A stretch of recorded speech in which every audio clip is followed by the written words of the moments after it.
Surya 44 title teaser அஃபிஷியலாக release பண்ணிட்டாங்க. So இந்த படத்துக்கு ரெட்ரோ தான் டைட்டில் வச்சுருக்காங்க.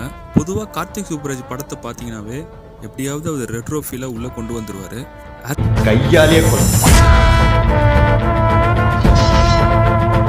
ஹேர் ஸ்டைல் ஆகட்டும், லொக்கேஷன் ஆகட்டும், மியூசிக் ஆகட்டும், காஸ்டியூம் ஆகட்டும், எப்படியாவது அதில் வந்து ஒரு ரெட்ரோ ஃபீலை நம்மளுக்கு கொடுத்துருவார். ஆனால் கார்த்திக் சுப்புராஜ் இந்த படத்துக்கே டைட்டில் ரெட்ரோன்னு வச்சுருக்காரு. ஸோ அப்போ பெரிய சம்பவம் கண்டிப்பாக நம்ம எதிர்பார்க்கலாம். ஸோ படம் எப்படி இருக்க போகுதுன்ட்டு கிட்டத்தட்ட இந்த ஒரு ஷார்ட்லேயே நம்மளுக்கு ஓரளவுக்கு சொல்லிட்டாங்க. டைட்டில் டீசர் பார்த்தாவே இது ஒரு கேங்ஸ்டர் படம் மாதிரி தான் நம்மளுக்கு தோணும். பட் ஆனால் இது வந்து லவ் படம்.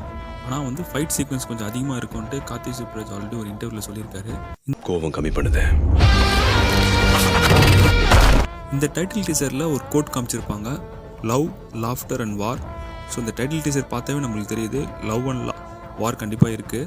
லாஃப்டர் வந்து இந்த படத்தை பார்த்தா தான் நம்மளால் சொல்ல முடியும்.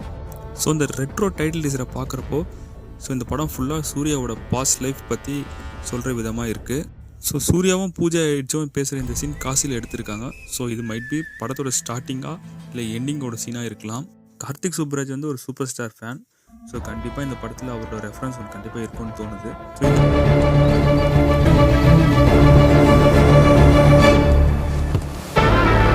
ஸோ இந்த படம் ரெட்ரோ. ஸோ இது வந்து சூர்யாவுக்கு வந்து ஒரு கம்பேக் படமாக அமையும்ன்ட்டு எனக்கு தோணுது.